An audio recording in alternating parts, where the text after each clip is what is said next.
Damn, bro, you want me to peek or what? Relax.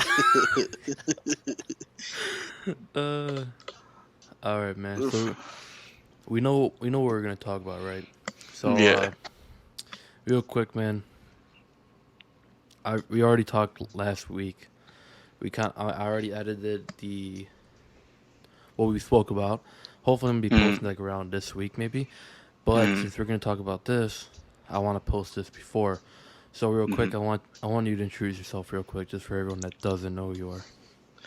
So I'm Chris. I run the Foot Mex news page that we made a couple months ago.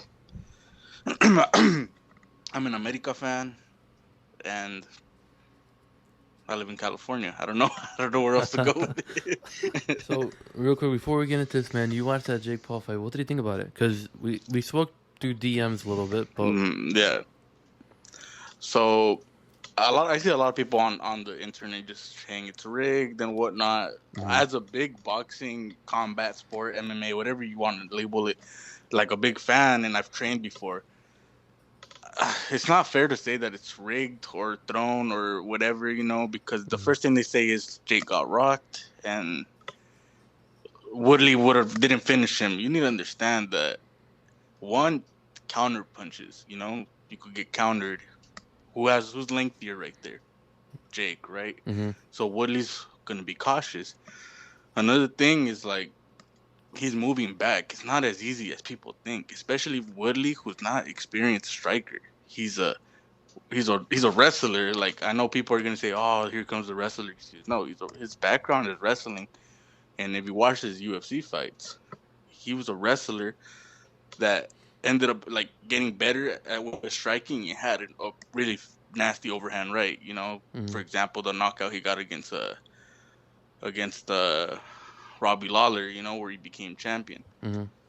It was just a really good fight, and Yeah. it's a good fight for two guys that realistically aren't professional professional boxers. Mhm. Like they might have professional fights, and and Jake Paul may not have that title of like professional 4-0 stuff, but realistically, they're not boxers. They're not amateur either. Just semi-pro guys that they're in the same skill level when it Mhm. comes to that, to their stand up. Mhm. But Um. overall, I thought it was a good fight. I was entertained. I see a lot of people saying it was boring. Yeah. I mean, dude, I think I'm a fan of people that are movement. saying that fight was boring, or I feel like people that wanted Woodley to win, and obviously they're upset Yeah, that Jake Paul lost because yeah. that fight was far from boring. Now, No, it wasn't boring. if you compare that Aspirin, fight to like Askren, Robinson, or Gibb. Gibb, those fights were boring. Yeah, If you compare yeah, those fights to KSI and Logan Paul's first fight, that fight hmm was boring. If you compare that yeah. fight to I Logan didn't see Paul that and fight, Mayweather, so I don't know. that fight was boring. Yeah, Mayweather and yeah, Logan fight, dude, that was a sleeper. That was yeah. like the worst thing I've ever watched in my life. I Those fights were understand. boring. I understand people are just want to see you go toe to Hmm. toe, but you also need to understand But they're body throwing types, right? haymakers, dude. Yeah, they were. They're rocking each other back. I mean, dude, you saw Jake Paul throw some very hard right hands. He even Yeah, threw an uppercut that almost like it kind of tipped him a little bit. Like it touched like yeah. his chin and Well, nose. Didn't really get him. when he was Yeah, rocked, he got Woodley, and Woodley right away clinched up, and yeah, yeah, yeah. you He know, leaned up like on him. Yeah. obviously we're talking at this about this like what it is, a fight, Hmm. right? Because Yeah. we're not comparing them to greater boxers. Like if Hmm. this was Canelo, whole different type of conversation we're having, or Yeah. anybody around that elite pound per pound greatness, Yeah. But we're looking at it as two guys that if they continue their own, like this is their own subgenre to Hmm. say, Yeah. because let's say there's a good chance that Jake Paul goes and fights another YouTuber, Hmm. or even Woodley goes and fights a rapper, We Yeah. seen Blueface do these type of things too, So Yeah. there's just own subgenre, and there's gonna be people that are gonna be mad and say, "Oh, like put him against a real boxer. It's a Hmm. business, Maybe he knows I that he can't beat a boxer that boxed since he was 5 years old. I Maybe he think knows that. And I then the think day he's not Jake gonna does risk it. have the competition to fight a boxer now because like today's fight. I feel like proved that Jay can actually fight. You know what I mean? Because Yeah, when he went with Robinson, he went with Askren.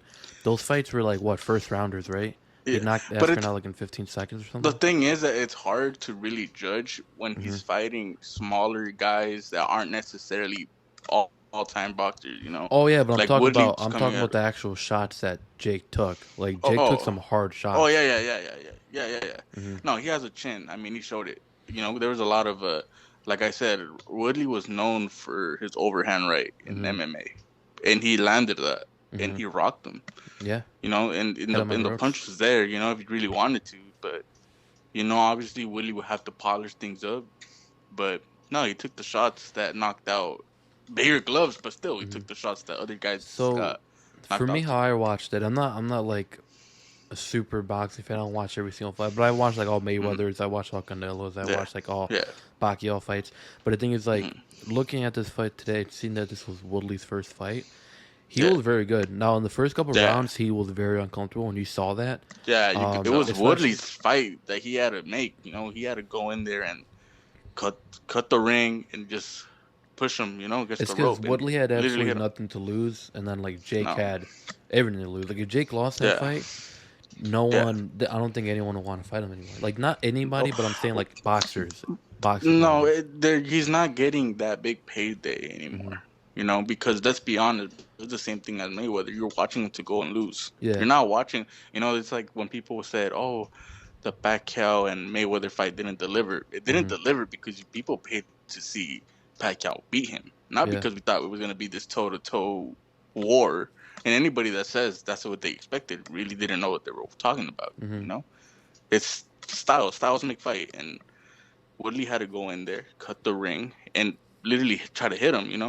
And I Hmm. think in a rematch, Woodley probably would be favorite for Yeah. that same Oh reason that yeah. he already knows what he's gonna get. Uh-huh. Yeah, But yeah, anyways, man, kind of just want to talk about that for we could fill up the beginning. Get a little yeah. introduction, get you a We got little into comfortable and all depth. that. Yeah, yeah, We no, got into depth. I mean, we got a little too deep into it, but I mean, it's good.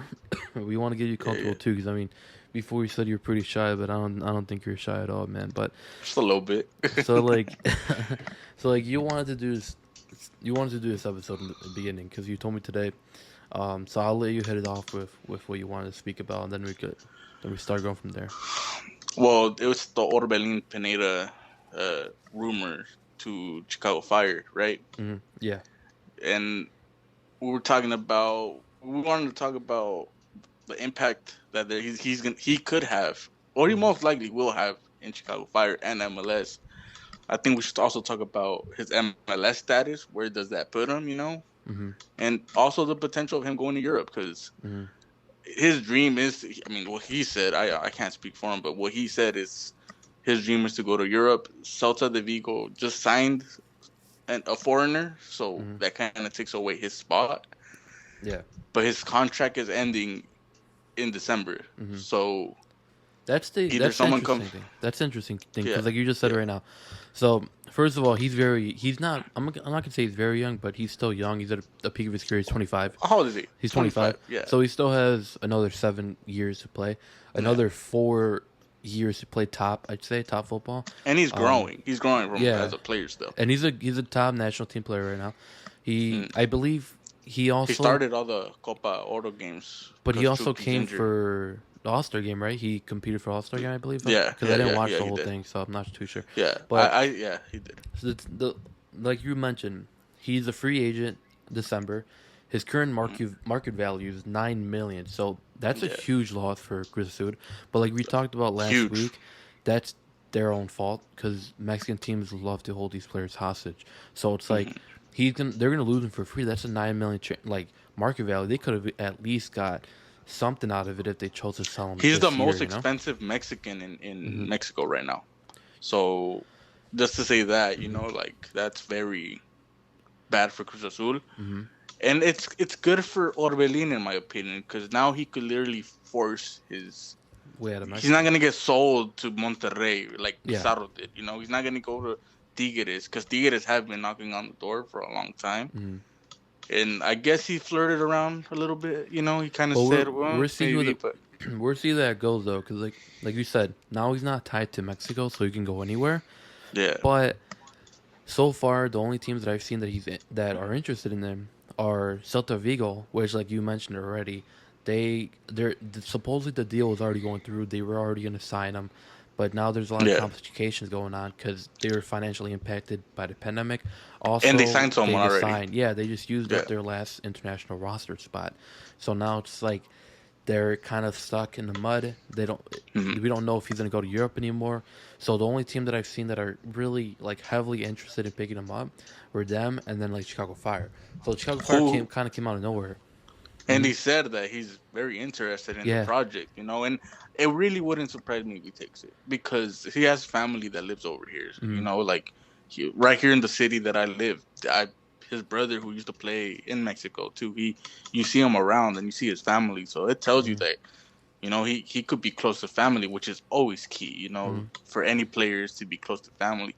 But then there's also that dream, and also Hmm. if let's also be honest, if he goes to Europe, he's taking a pay cut, Yeah.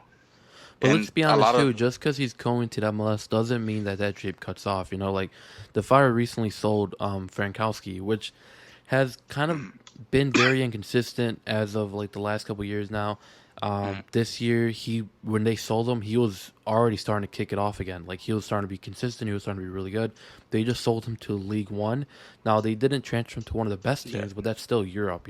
it's still And Europe. we have a lot of players that are linked to Europe. Like we talked about already, like Gaston Jimenez, which is linked to go back to Yeah. possibly Europe or South America. Alvaro Medran, which hopefully we don't lose, but it looks like we might lose him. Hey, He's but been it heavily makes sense linked. if you Yeah, lose him, it makes sense you bring Orbelin. it does. But then it's like a hard kind of because they're both talented players, but the thing Yeah, is that Orbelin is, I believe, 2 years younger than Medran. So it's yeah, like, but the thing is, like you said, hopefully the project does make sense because number one, he's still close to Mexico. And yeah. then not by drive, but obviously by plane, he's still close to Mexico. But Yeah. Well, culturally, he's there. I mhm, mean, yeah, you should it's Chicago. I you mean, should know more. Like if it yeah, was another city, like I mean, I'm not Minnesota. I guess yeah, like Minnesota, it's kind of not really worth it. It's cold like, weather. I mean, hmm Chicago's cold weather too, but it's not like home. hmm Like yeah. like I There's a always lot of cities like the you ones said, that make Minnesota, sense New are York. always the West Coast and then Hmm. Chicago. If we're being honest. And yeah, and hopefully it does happen because like we have we have a huge Mexican fan base. But the thing is, like we talked Mm. about many times, the Mexican fan base kind of disappeared ever since. Like, well, we still have one, but it's not as huge as it was when Blanco was here, and Blanco brought like so Yeah. many people, not even just Hispanics, dude. He brought like so many fans just because of how fun it was for him to watch, And especially to during be that time honest, period. So and to be honest, bro, Orbelin brings in the same type, maybe not the same impact because Cuauhtemoc could be the face, right? I mean, he was yeah, the face of every. You can even argue MLS, him and Beckham, yeah, at the time. But Orbelin, some people's eyes might be even a Chivas legend already, for what he did there. Maybe not a legend, but a very loved player that played there. And I'm sure there's a big following of Chivas over there too, So hmm that could bring in people into seats and stuff, like it's a great investment in every way, because he could also like carry the team. If I'm being yeah. honest, I think a Mexican in general, especially like an actual Mexican star, like an international player, someone who's yeah. consistently good, is gonna And bring young, huge fans either way. Because yeah, like I said, it's not even just that we haven't had a big one since Blanco. It's like we haven't had anyone of a not like not even a slightly big enough you had name that's Pavel been mentioned. Pardo, but Yeah, but I think Pardo that was was like a around the center time, mid. no? That was around the same time, though. I think No, it was like after because 2010, they don't get 2011 or something along. like that. They don't get along, so I'm sure it was after. Yeah, but They have it was beef. still They like 20. I think that was still like probably 20 or 9 or something. yeah. Uh, but I I don't mean, know if he impacted him the same way as Cuauhtemoc because different positions. Cuauhtemoc was scoring, mhm, and that's usually the most attractive thing. We talked about the whole Carlos Salcedo to Houston, right? And mhm, it's like how much really can he bring to revenue mhm, when he's a defender? Maybe he mhm. does. I don't know, but if you look around the league, it looks like the offensive player is the one that's going to bring people, not the defensive players or goalkeepers. Hmm. Yeah, so I mean, Blanco left like around 2009, and Pardo Hmm. came around like 2011. So it's like Yeah, the thing is like, but 2 years. that was still like when the fire started falling apart. You know that Okay. 2011, 2012, that's when like everything was going bad. We haven't Mm. since 20. I think it was like 2017. We hadn't made the playoffs since like what was it 2010 or something like that. I gotta look Mm. at the stats back, but it was terrible. And now it's like the team is starting to get a little bit better again. Like we're starting to feel a little bit more of the culture. We just won our first home game, our first away game in nearly Yeah. 2 years. We just won it against New York Red Bulls. So I mean, it seems like everything's starting to get back together. Hopefully, if this goes through, I feel like you said already, this is going to impact us so heavily when it comes to actually bringing in fans, and then Mm. it's going to impact the field too because Yeah. we need to have a star that can consistently play, especially for the national team. And he plays different Hmm. positions. He's both wings. He's attacking mid. If I'm not mistaken, he plays center mid. Like he's all over the field, and a player like that is always needed in any team, in my opinion. You know, Hmm. that you can just move around and really adjust the team if they're struggling. But Hmm. you don't take out your best player. You know, if he's the best player, you don't take him out. Hmm. You just adjust them to somewhere else. And I think from what you've told me, I think Chicago Fire needs something like that. You know, Hmm. and no, it's a really good signing. Yeah. So I mean, real quick from your perspective, because lately, when it comes to Liga Max, you're the one that's been paying more attention to it than me lately. Mm. So, Yeah. for your thoughts, obviously he played for Querétaro, you played for Chivas, he's currently playing for Mm-hmm. Cruz Azul. Yeah. What would you say so far has been like? How's he been for all three clubs? Has he been consistent? What can you say that we can see out of him for the Fire? So if I'm not mistaken, when he was in Querétaro, that's when Ronaldinho was there, and they made it all the way to the finals. And and he was really good prospect. I wanted him in America during that time. America never really paid attention, you know. From what I know, he went to Chivas, and that's really where he shined the most. Not saying that he didn't shine in Cruz Azul. I think he's very good with Cruz Azul, but I think without looking at the numbers, right? Because I could the numbers probably say something else. In Chivas, he was really good. Hmm. And then, but the difference between him, for example, Pizarro, right? Yeah. Pizarro went to Monterrey and his numbers started to drop. He became a rotational player with Monterrey. It was really easy for them to like get rid of him, you know. Even Hmm. though if I'm not mistaken, they didn't make a single penny, but it was very easy for them because Yeah. he was rotational players. Uh. Orbelin is a consistent starter with Cruz Azul. He's one of their key players, and a lot of Cruz Azul fans are very bothered by the fact that he's not staying. Hmm. You know that betrayal feeling. Yeah. So you're gonna get a player that's not going down. Hmm. Like I said, most Mexican national team fans will argue that they don't want to see him in MLS Yeah. because you look at him in the national team, right? Chucky Hmm. Lozano gets hurt, he doesn't play the rest of the tournament. You watch him play, and you know he can make the next jump. And the only way, like his ceiling in Liga Mexicana already hit. Yeah. It's only down from there, just down. Hmm. So the fear is that he might continue, like he might go down. Hmm. Where it's not a guarantee that if he goes to Europe, he's gonna get better, right? Yeah. But you know, everyone knows you go into Europe, you're facing tough competition, you make that jump. Hmm. Where only over there you're gonna get. Yeah. So that's the only negative thing that you'll see Mexican fans say. Hmm. But if you look at it from everything else, I think Orbelin's gonna gain a lot going to Hmm. MLS. And you know, I want to ask you: do you expect that signing to happen right now or in December, if it happens? If it were to happen, it would happen for like the next season, so it would be like December. That would be the only Okay. sense to make. I don't see them rushing it right now, especially since we wouldn't be able to get him really until December. His contract's Yeah. running out. We're still gonna get him for. It's not like we're gonna pay. We're gonna get him for free. But the thing is, And it's 9 million, so it's yeah, like, do you it's really want it's to a make that? huge, it's a huge deal. It's like Hmm. why rush into it when you could just have it for next year? But the thing is, like you were mentioning, fans are kind of upset and kind of worried about what would happen if he went to the U.S. instead of Europe. But the thing is, like you can't Hmm. really, if he were to go to Europe, you don't really you don't really know for a fact he's gonna go out and be an automatic starter. It can be Yeah, a same yeah, thing that yeah, happened to Diego Linus. You know how tough it's been for him to even yeah, break in, how tough it's yeah, been for him to even be a rotator. It's been hard yeah. for him so far. So it's like it can be the same exact thing for Pineda. But if you picture Or him in Aquino. MLS, I think a better example mm-hmm, is Aquino, right? Aquino came from Cruz Azul too. He left and went to Villarreal, if I'm not mistaken.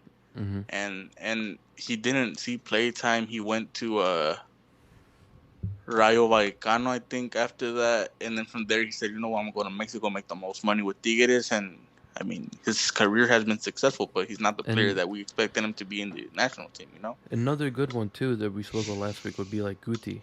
He went to PSV Gutierrez. and I think that's a little bit different, just because mm-hmm, he's been injuries too.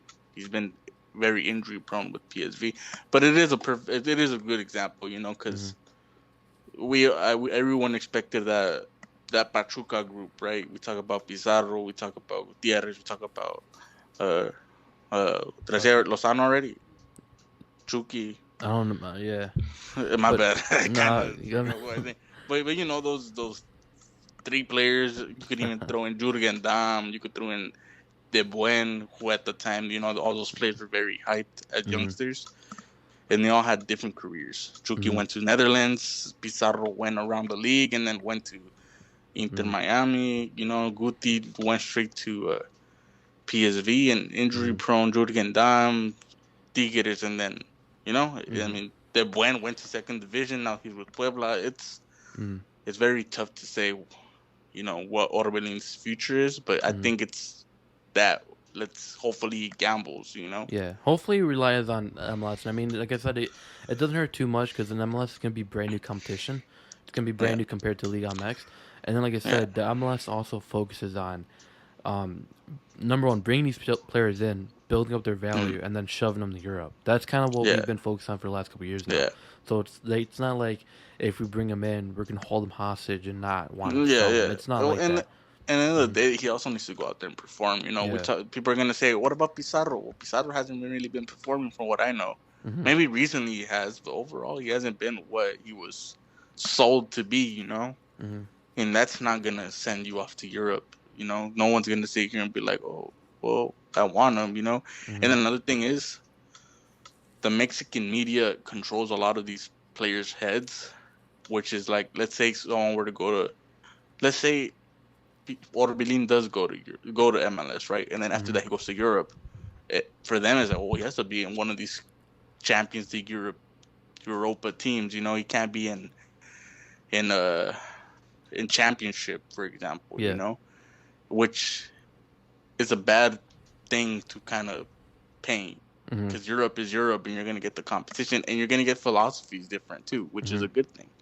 There's different philosophies in these areas, but everybody says no, they have to go to, you know, like for example, Linus, right? We talk about him. He wasn't ready to go to Europe. You know, he wasn't even a consistent starter in America, but people got in his head, and he said, "I'll go over there." And Hmm. he's been struggling. You know, now when he goes in, he performs. It's not like he's like struggling, Hmm. but obviously it's not like he's winning his spot. You know, it's the same thing he was doing in America.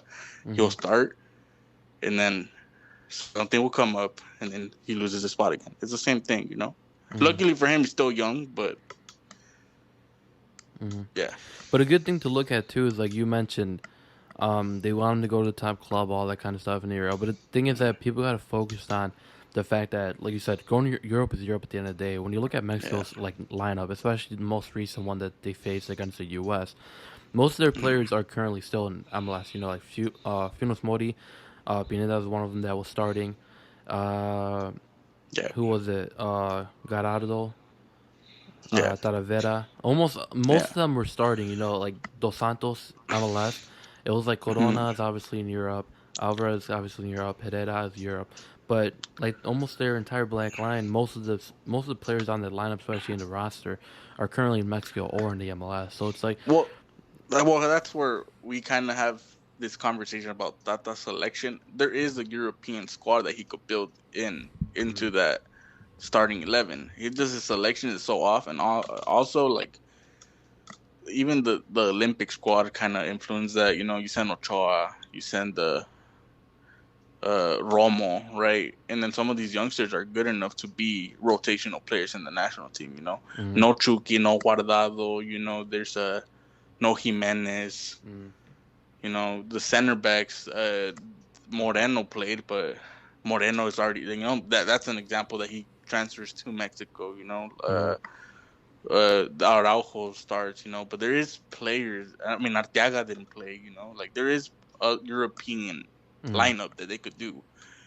Tata just has horrible selection. If you want me to be honest with you, there's a good amount, but I'm trying to say is like too, like a lot of the players that they've called up and they have called up before even Tata came in were players that are in Mexico or in MLS. So it's like either way, going to Europe, it's like Championship is still a good league. Yeah, and to make it like part of your argument, like Mexico hasn't been more successful having more Mexico players. Players that play in Mexico. Like their greatest achievement, which Confederaciones, was mainly like Mexican players that played in Mexico. Mm-hmm. So obviously, like if you're in a solid squad and you're playing good, like let's Vela for example, right? Yeah. Even Chicharito, you put him in, you're still gonna get something. Yeah. Right. Obviously, you could make the argument, they're in Europe, they could be better because they're facing better competition, or they could be worse. You really don't know. Sometimes the competition is overwhelming. You really don't know. I mean, that's a good example. Like when you compare U.S. and you put like Josh Sargent, Timothy Weah, Matthew Hoppy's been really good for them, so I'm not going to put him in there. But you put a lot of these forwards in there for the U.S., especially. Oh man, I just had his name in Sargent. No, it was Dyke. it was the one that. Where? No, man, it was the one that was he almost went to Chile. I mean, he almost went to Chile to play. Soto. So Sebastian Soto as well. Like his game kind of fell off too. So it's like I've never been a fan of his. I don't know if that's a bad take, but I mean it's a solid take. If people are on and off about him, but like in comparisons to what you're trying to say is like just because they play in Europe doesn't make them. It's like they constantly play in Europe, and Sargent has been doing so well so far for Norwich. Timothy Weah was in Celtic. He did somewhat kind of good in Celtic. He went PSG. He's doing somewhat kind of good in PSG. He's in, I believe, Lille right now. And the thing is, like, doesn't really get the playing time he deserves. But when they get called up to the national team, they're not always their best performances. I feel like I don't like either of them for the national team, in my opinion. And there's also systems, if we're being completely honest. Like, sometimes players just don't fit a system. Yeah. And comparison to, like, Yedlin and Cannon, like a lot of people say Yedlin don't fit the U.S. system. I love Yedlin, but I find that kind of true in terms of a Cannon. I've seen the argument that he needs to be a right winger for the U.S. national team. I don't know the formation you guys use, but I mean I could see it.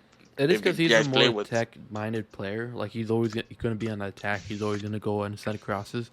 He's a very attack-minded right back. You know what I mean? Like he's constantly always on the attack. Like, a lot of right backs they would sit in the mid. Some of them would sit, like, in the lower back a little bit. Or some of them would slightly attack, but not constantly. But he's like a right wing back where he's constantly going to be on the attack. He's always up there. Yeah. So it's like, a lot of people have kind of complained about that. A lot of people like that. He's done a lot for us. But at the same time, it's like, I feel like Cannon definitely deserves to be up there still. And starting. Yeah. Well, starting over Dest? Starting over Dest, no. But starting over Yedlin, yeah. Okay. Mm-hmm. So in other words, not call up Yedlin, right? I feel like call up Yedlin. If you run in with two fullbacks, I don't know if you guys run with more, but if you were with two right backs, do you not call up Yedlin or? Well, Sergio Dest typically plays on the left back. He can play on both. Oh, okay. So he can play on the left or on the right, and then we have like Anton Robinson as well that plays on the left back. Okay. But Sergio Dest can play on either side. So, like, the U.S., he's played on either side, but I think for Barca, he typically always plays on the right. Okay. But for the U.S., he's played on both sides. So, it's like, you can have him on both, but it's like, like I said, it goes back to just because you're playing Europe doesn't make you the better player, And no, it's like, it doesn't. Who knows? Because, I mean, it's a whole different level of competition, and then the same thing. And like I said, there's also chemistry that people can talk about, and there's also a system, Like I brought up Aquino, right? He didn't do it in Europe, but he does it in Mexico. He does it with Tigres. Like so, you got to give him his props for working hard here. Maybe sometimes culture fits make players not feel as comfortable, so they go back home. You Mm-hmm. know, Yeah. it just all Like depends. homesick, basically. You know, it's like Yeah, being home is not super easy. It's like yeah, especially already kind of like when you're at that age where it's like you kind of already want to settle down. You know, yeah, like you want to yeah. because being a footballer is not easy. It's like we always think about how easy it is, Not at but all. like imagine you're playing somewhere like um just imagine you're playing America. You know, you've been there for like 4 years, and then suddenly you get traded to let's say MLS. You know, you get traded Mm. to Los Angeles, and then you're in Los Angeles, so you move your family from Mexico to the I U.S. think that's kind of a bad comparison because No, no, but wait, hold on. LA is No, very no, Mexico like. but I know, but look, because I'm saying like number one, you're so close to Mexico and everything, but I'm saying imagine you move your family from there to L.A. and then you're at Mm. L.A. for a year, and then they trade you to like Europe, so now you Yeah, go all the way to like the championship, or you go to Belgium, or you go to the Netherlands, or you even go to England like England. You know, it's like you're moving all and these the places. weather. You Yeah, go from sunny LA to very gloomy mm. London or but Manchester, and mm. it's like, and then you also yeah, I look at get you. like these players. They go from like I said, Mexico to LA. They pack everything, move their Mm. entire family, and then they Yeah, move their entire family again to LA to like Europe. It's not yeah, like the easy. That's like yeah. something that can be really I draining. get what you mean. Yeah, Mm. But it's yeah. like I don't know, but the Pineda thing, I think it's gonna be pretty good, especially since like you mentioned, he can play multiple positions. So he's like right Yeah. midfielder, left midfielder, kind of like the And center he mid, scored right wing. So, goals, and he scored hmm goals. It's not just like a playmaker or this like holding mid. He's like shooting long distance goals. And but he is primarily a left winger, right? Which would be extremely good for like. so when I would watch him in Querétaro, he played center mid. So I don't know if he ended up becoming a winger because I don't watch him like that. hmm I don't know I don't know the formation that Cruz Azul runs, but I have seen him mainly on the left wing. I know in I think in Chivas he was a center mid too, but I'm not completely sure because they had Vega or who was it? They had Vega on the left, Brizuela on the right, Pulido at 9, hmm Pizarro attacking mid, and I think it was Gallito and Orbelin center mid. I don't know, but I know for Cruz Azul maybe he does play more on the left wing. In the national team, he does play left wing hmm more than anything. Yeah. But he could play anywhere. Like what I'm saying, like hmm you could put him anywhere. If you guys need him in attacking mid, he's gonna be there. If you guys need him in the wing, he's gonna be there. He's a very good player to hmm have, and I and think. he's very charismatic. So we're talking about the fan base, right? They're gonna hmm love him because he scores and he starts doing his dances and whatnot. Like just imagine all the little like Mexican American kids in hmm Chicago. They're gonna be hyped. They're gonna be Yeah. wanting to go see that in person. Because Yeah. this how I look at it. We have so you are I believe you know the system, right? So like a designated player, like if someone is at a certain salary cap, they're a designated player. Hmm. So it's like I kind of get it, but he, I don't because mhm. there's a TAM too, right? Yeah, there's a GAM and there's a TAM and then there's Oh a yeah. DP. So it's I just like know the deep most mhm, paid. yeah. That's all I know. Yeah. So if every club can only have three DPs, so it's like if he were to come here, he would definitely be a designated player. You know, he's going to be one of Hmm. the most expensive players for his team. But we Hmm. currently have already three, but two of them are I think expiring this year. But we have a club option to renew for the next following year, which is next year, and those are Robert Barrich and Gashan Jimenez. Now I like Hmm. Jimenez. Jimenez, I hope he stays. He's been a very key part of our midfield, and if he was to play in our midfield and then Medran stayed too, that would be perfect because I would see Pineda play on the wing. And I think if he were Hmm. to play on the left wing, and we have Jimenez and Medran kind of focusing more on the midfield, then that would be perfect. I mean, they absolutely are both playmakers and they both contribute a lot to the attack.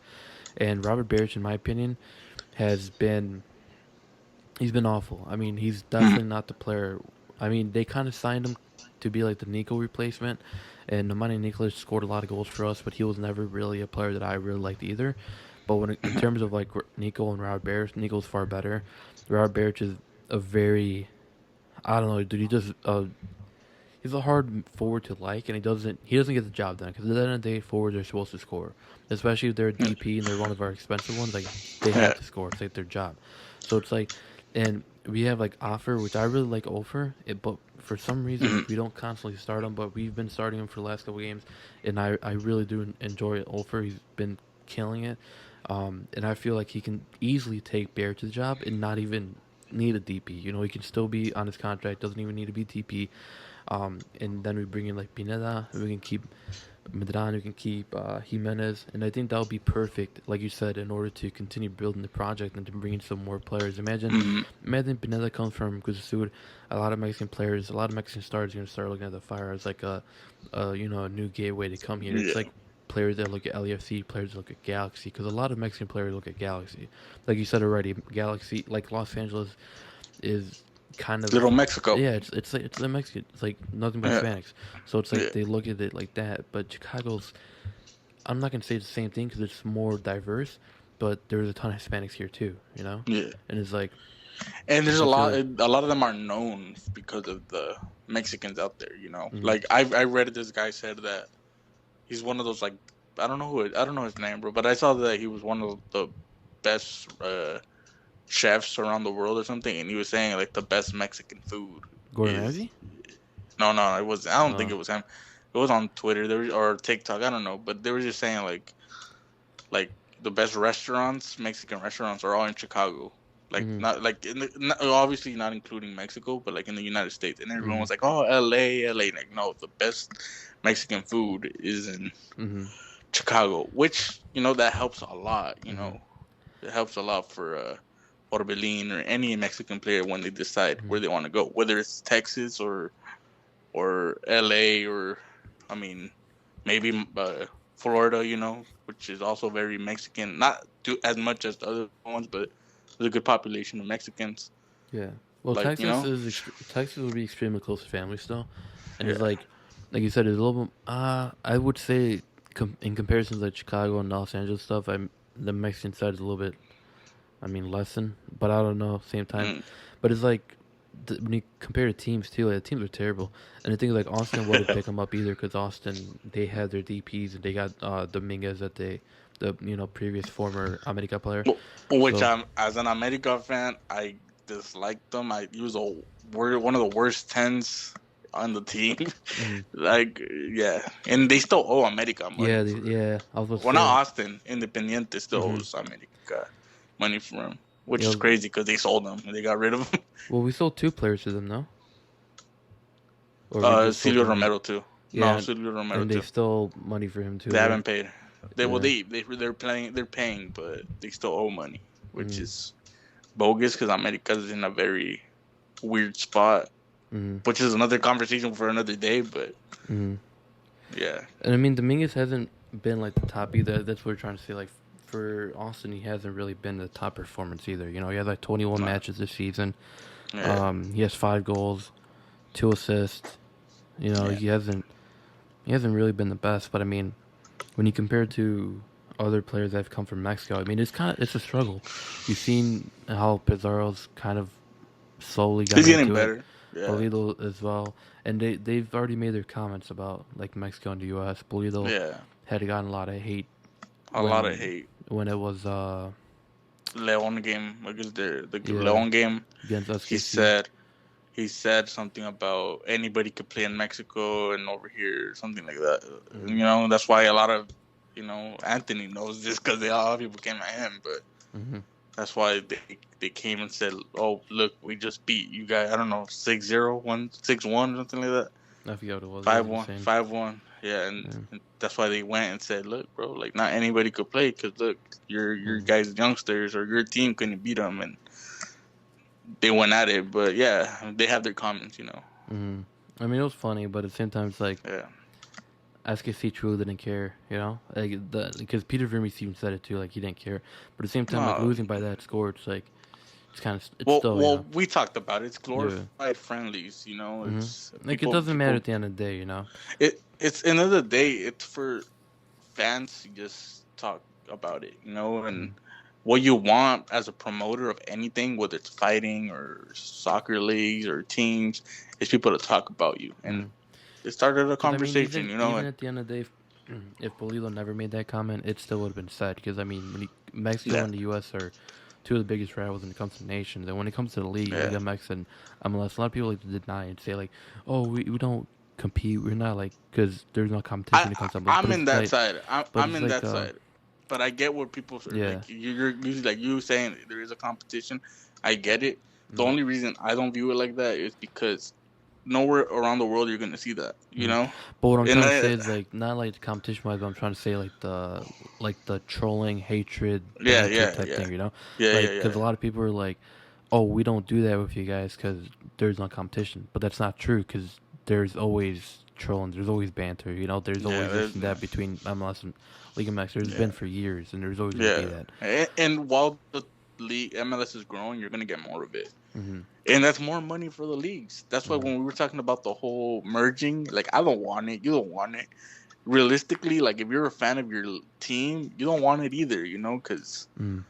you know it reads and it's like, do you want to see La Liga? It's like the Super League that we were talking about, that Hmm. people were talking about. Nobody wanted to see that. It's the same thing, you know. You want to see your own identity, and then the best face each other in Champions League, you know. Hmm. Which I Yeah. think they should focus on that. They should make that more competitive. Add more teams if possible. You know, make it a Champions League European type long competition. You know, Hmm. make it mean something. Because if you just connect the leagues together, it's like, well, Yeah. there's gonna be rules, right? That are Yeah. gonna have to be implanted, and it's like some people are gonna complain saying we didn't have this in Mexico, and then in Mexico they're gonna have rules and people are gonna say, "Oh, well, they didn't have that in the MLS," and it's like, people are never gonna be happy. You know, there's Hmm. gonna be stuff there, and there's gonna be excuses, and you don't want that. You know, Hmm. but let's also be honest. The season starts after you guys start CONCACAF, so that's not doesn't help either. You know, Hmm. while Mexican teams are mid-season, Yeah, like, but and there's not even a point of talking about that though, because I mean, whenever you mention it, yeah, Mexican fans are like, yeah, that doesn't even matter, no, you know. no, well. It doesn't, and it does. I mean, because we look at Philadelphia Union against America, they're mid-season, you know, and if I'm not mistaken, they're doing pretty good. I Hmm. mean, you correct me if I'm wrong. They're doing pretty good, and they still lost. What was it? 2-0, 2-1, 2-0. You I know, believe it was, yeah. yeah, But two it's zero. like, So at the end of the day, teams have to prepare for every game. You know, there's no really any excuse. You have to go in there, prepare, and face it like any other team. yeah. If we're being honest. Hmm. But to say that it doesn't impact teams, it's also not. You can't lie about that. Hmm. It just depends on the team. Yeah. But I mean, the comparison you made to like Philadelphia and America, it's like, Mm. Philadelphia currently fifth. America's number one. Yeah, They've. but when they faced each other, it was Mm. America's second game inside of the league. You know, they Oh had a bunch of yeah. friendly. So it's True. like you really it all, like I said, you just have to prepare each other. And you Mm. know, maybe if America had to face Union and Philadelphia first, it would have been different. Maybe not. You know, there's a lot of things that get into it, but at the end of the day, you have to prepare yourself. And it's not like Union played bad. You know, like they play very competitive. Mm. But so now we sit there and Oh, they say, had a good game. is it? Yeah. Yeah. Do you now you have to sit there and say, well, is the excuse of season really matter? Well, it does, but maybe it doesn't. Also, you know, Mm. because at the end of the day, you have to go out there and play, and it's not like they don't have friendlies before they go into it. Mm. Yeah, and I mean another good reason is like you just mentioned too. Like they have 2 seasons, Yeah. so this current season is they're already their second season for Mexico, Yeah. right? Second So it's season. like Yeah. they're a bit more hot, warmed up, right? Like you can't really make the thing that like, oh, I mean they just started their season. They're constantly pretty much Yes warmed and up, you no, know. because it's the summer transfer and a lot of teams lose players, you know? Mm. So, like, yes and no, because at the end of the day, if a lot of players leave, you're going to struggle, you know, in the But beginning of the America season. hasn't really lost any key players this summer, No. so Who did they lose? They lost. No key players, actually. yeah. No, none. Yeah, I mean they brought people in, but I don't know about them losing anyone from what I No, know. But it's well, like they Dos Santos, but he wasn't yeah, playing. Yeah, and Diaz, Castillo, and Benedetti might leave on loan, but those people aren't like big though. Yeah. They're Yeah. not Fidalgo. They're not Roger Martinez. They're not Nowhere Henry near Martin. impacted players, They're especially not. They're like not Ochoa. Benedetti and Castillo. Like they hardly even played. Benedetti, one of the ones for me was like the biggest letdowns because Oh he yeah. was he was rumored to go to Minnesota, and he was Hmm. pretty close to going to Minnesota. I was actually pretty hyped up I about that. remember Like, that. oh, I can't wait for him to go there. It's gonna be like, because this guy Yeah. was like top of the top. He was a top Yeah. prospect. He was all this, They was all that. they called him the next James Rodriguez. I don't even remember that. Yeah, I remember. Yeah, I remember seeing. But it's like, and then he goes to America, and I'm like, ah, whatever. You know, I'm a fan anyway, so hopefully Yeah. he does well. And it's like, then he never showed anything. No, Like it's crazy. he showed potential. Hmm. Like there's when he was healthy, he was really really good. But it's the same thing as we talked about Linus. He was never a consistent starter. He showed flashes, but he never showed Hmm. consistency. Which is and then he got injured with the playing with the youth academy in Colombia. He got really hurt, and Hmm. and now he's just constantly injured. And truth be told, he doesn't fit Solari's system. You know, Hmm. because I mean, his best is as an attacking mid. You have Fidalgo and you have Cordova. What do you bench? You don't bench either of them. So what do you do? Now they're in talks with loaning him out to Mazatlan, which is a newer team. Used to be Morelia.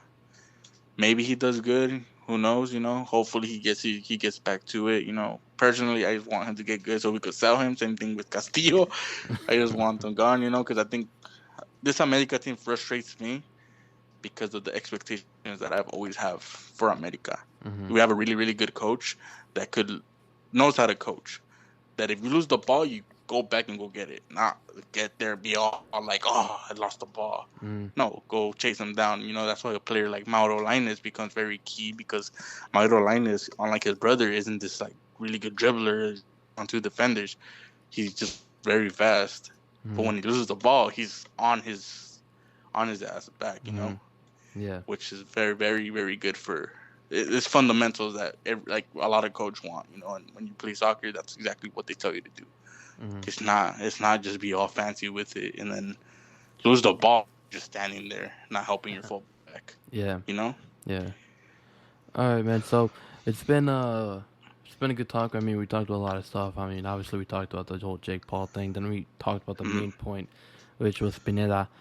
Mm-hmm. We didn't really touch too much into it because there's not really much to say because we don't know what's gonna No, happen. we don't know. We'll And probably then talk about this yeah, again once hmm there's an update, but we're probably as of right now, if it does officially happen, then we probably will talk about like once he actually starts for the Fire, and then we can talk about like what we've seen from him so far, like a game or two into it, because like it's kind of hard to talk about like what he could do, what we want him, because we can say what we want him to do, what he could do, but he can yeah, totally flop. You never know. yeah, And the thing yeah. is, like, we don't want to say too much because I mean, last week we spoke about so many things and like everything that we spoke about, like, And want to be optimistic too. We yeah, can't sit here and be like, "Oh, what if you flop this and that?" Because if we have that mentality, Chicago Fire shouldn't be after it. It's yeah, after him.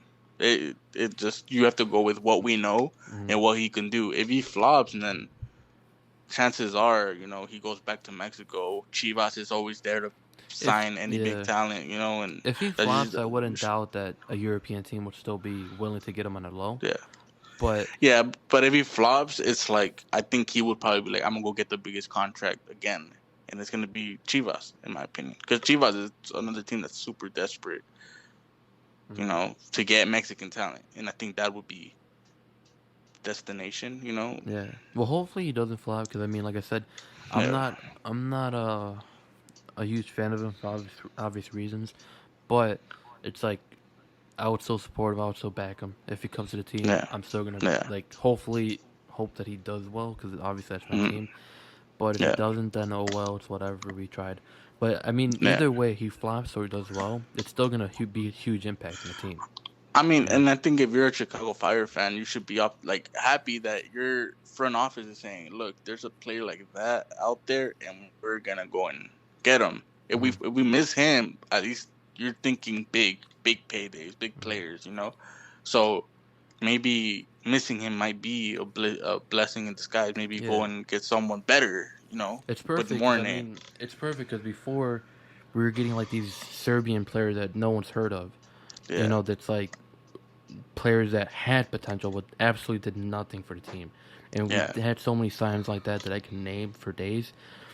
But even like under Pano, we did get like Schweinsteiger, we did get Nicholas Gaitan, we did get like Nico, we did get all these good players. But at the end of the day, where did it take us? You know, we didn't win Hmm. anything with the team, and we lost all the players.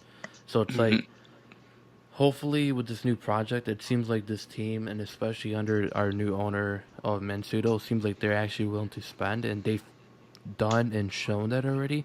But it's like what I mentioned before with our director and everything, they've kind of already dipped their toes into Europe. But now it's like they're starting to switch, and they're starting to go with South American talent, which we got already from Navarro. Hopefully we get to see him And that soon. Colombian striker, if I'm not mistaken, that should be coming in for you guys next season, Yeah, right? yeah, John Duran, I think, Yeah. and hopefully he does quite well. I'm really excited for him. He just scored, I think today or yesterday, so hopefully he's still doing well. And if he's And a 9, you get a playmaker that like Orbelin. It's perfect for the what you're building. no, it's perfect. So far, everything looks good, and like I said, we're willing to spend it, and that's what's good so far. Because I mean, we dipped our toes into Europe, and not everything has been the best, but we've got some good players. Like we got Lukas Janovic, which is healthy now, and he's doing very well. Hmm.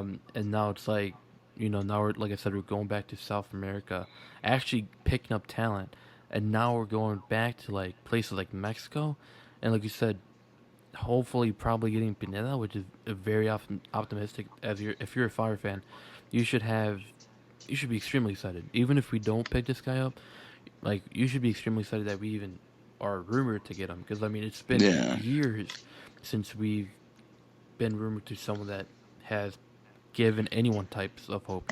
Like I said And you last should week. be happy that in the report they say that he's very interested in the project, which Hmm. means like there's something that's being built that it's catching people's attention. Hmm. So if someone else you show them this project and they get into, they like it, it's just gonna bring more players, which is exactly what you want, and you're gonna be able to build a great team that could get you that championship or get you into contention, which I don't know how long you guys haven't been, but I'm sure that's what the city wants, the fan base wants, and Hmm.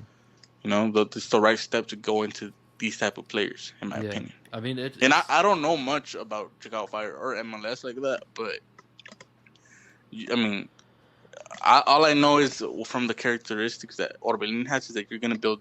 It looks like you're building something very attractive, as in attacking and playmaking and moving forward. And I don't know how Chicago Fire plays, but I know that some teams get very frustrated where their game plan is to stay back, protect, get the tie whenever they face mhm. a more competitive team.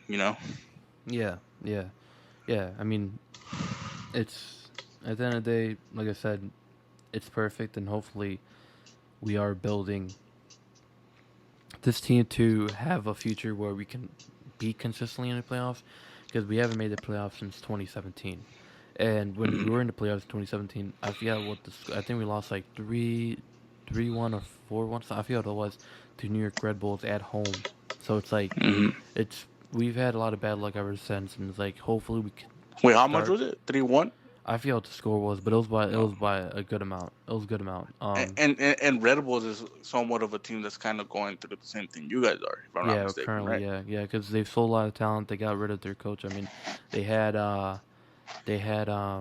Chris mean, their Armas as well, academy, which if I'm Chris not Armas was mistaken, awful. their academy was very good for a good minute, if I'm not mistaken. Yeah, and their academy is still pretty good. I mean, they got Caden Clark right now, which is, Mm. I believe he already signed to go to Leipzig. No, was it Leipzig? No, not Leipzig. Salzburg, I believe it was, if I'm correct. Wow.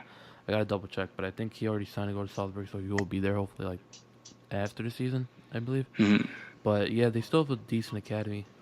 It's still like really good, especially in terms of like FC Dallas.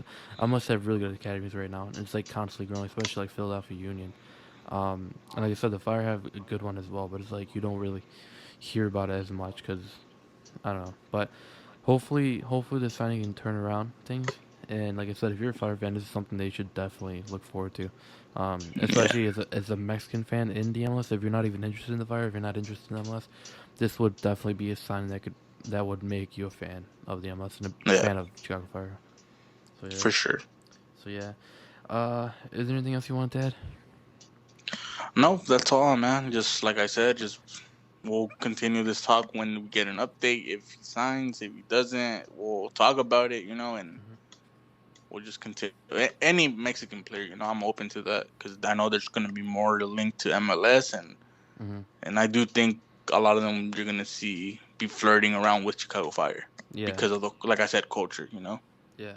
Well, it's good to have you on here to talk about this because it's good to have your perspective, and you're very like knowledgeable on it. And Liam X, you pay a lot of attention to it, especially Hmm. with the news and everything on it.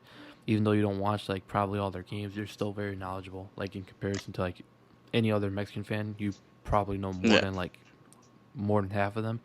So it's really good to have you on here. And like you said, hopefully we can do this again when there is any update or if he does sign and he does play.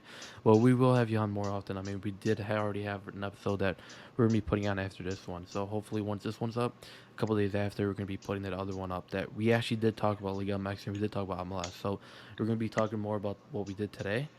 Hmm. But that was last week. So we're going to be talking about, obviously, we talked a little about Ronaldo. So that's going to be old news. But Yeah. yeah, it was a good episode. We talked for more than we expected to, but hopefully you guys did enjoy this. Like I said, you guys obviously know I'm Mass.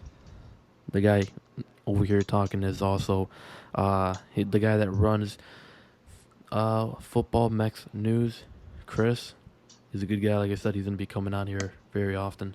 So hopefully you guys did enjoy it. If you guys have any questions, let us know. Make sure to follow Chris as well at Football Mex News. Bye bye. Peace.